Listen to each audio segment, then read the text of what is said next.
Bà, sụt đâyของបងប្អូនអ្នកគ្នាបាទខ្ញុំមានសំណួរមួយតើបងប្អូនអ្នកខ្លះដូចខ្ញុំដែលចិញ្ចឹមចិត្តចង់ថតវីដេអូចិញ្ចឹមចិត្តចង់ចែករំលែកចំណេះដឹងទៅក្នុងបណ្ដាញសង្គមចិញ្ចឹមចិត្តនៅក្នុងការធ្វើវាឲ្យបានជាប់លាប់ប៉ុន្តែធ្វើមិនតាន់បានបាទបងប្អូនណាដូចខ្ញុំតម្លែកចូលក្នុង comment និយាយថាខ្ញុំឬក៏ yes me ខ្ញុំនិយាយបែបនេះដោយសារតែខ្ញុំនឹងហើយបាទចិញ្ចឹមចិត្តចង់ចែករំលែកបាទនិយាយពីរៀបចំការថតណាstudio រៀបចំ studio អស់4 5ទៅហើយបាទ studio គេហៅ mini studio ឬក៏ official studio ហ្នឹងដោយសារខ្ញុំមាន book on ខ្លួនឯងផ្ទាល់ប៉ុន្តែកម្រណាស់នៅក្នុងការចេញបាទវីដេអូខ្លួនឯងប៉ុន្តែមិនដឹងថាយ៉ាងម៉េចឲ្យតែចង់ចេញគឺវាមានហេតុផលមិនហេតុផលបងប្អូនអាចថាជាលេសជាច្រើនដែលធ្វើឲ្យចេញមិនរួចបងប្អូនមានលេសបែបនេះបាទក៏វត្តវាចោលហើយនេះគឺជាវីដេអូដែលខ្ញុំចង់និយាយហើយនឹងចាប់ផ្ដើមវា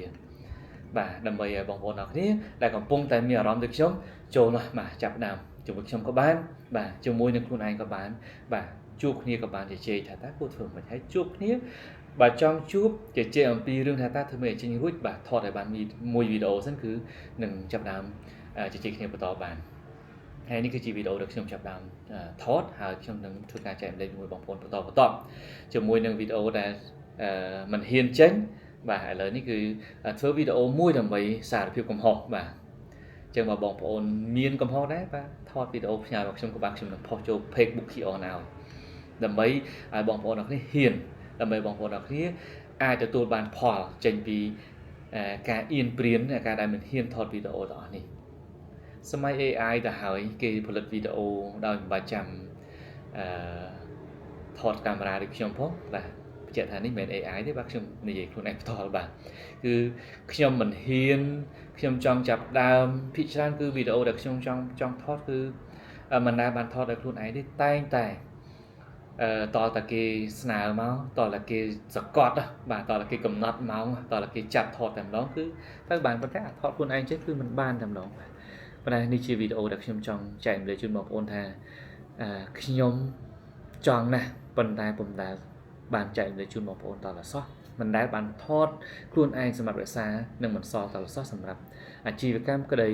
សម្រាប់ខ្លួនឯងក្តីគឺពិបាកតែពេលនេះបាទដាច់ចិត្តដែរបាទ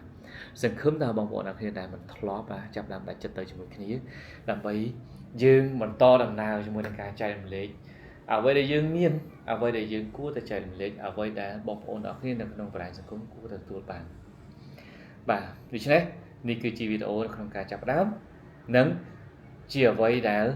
លើកទឹកចិត្តឲ្យបងប្អូនអ្នកគ្នាដែលមិនហ៊ានបាទមកចែករំលែកជាមួយគ្នាថតខ្លួនឯងនៅផ្ទះក៏បានថតជាមួយនឹងក្រុមការងាររបស់យើងក៏បានឬមួយក៏បាទចូលរួមមួយខ្ញុំក៏បានព្រោះខ្ញុំអាចថតមួយបងប្អូនបានបាទនៅក្នុងនេះគឺយើងមាន Ad Talk នៅខាងក្រោយខ្លួនខ្ញុំផ្ទាល់បាទអញ្ចឹង Ad Talk នេះគឺអាចថតមួយបងប្អូនអរគ្នាជាមួយនឹង online ក៏បានបាទតាម Zoom តាម Google Meet បាទយើងធ្វើការថតមួយគ្នាដូចខ្ញុំបានចាប់តាមដំបូងនេះថាបើសិនជាបងប្អូនមិនហ៊ានដូចខ្ញុំអាចមកចូលរួមថតជាមួយគ្នាតាមរយៈបាទកម្មវិធី online ជាមួយគ្នាអូខេអរគុណ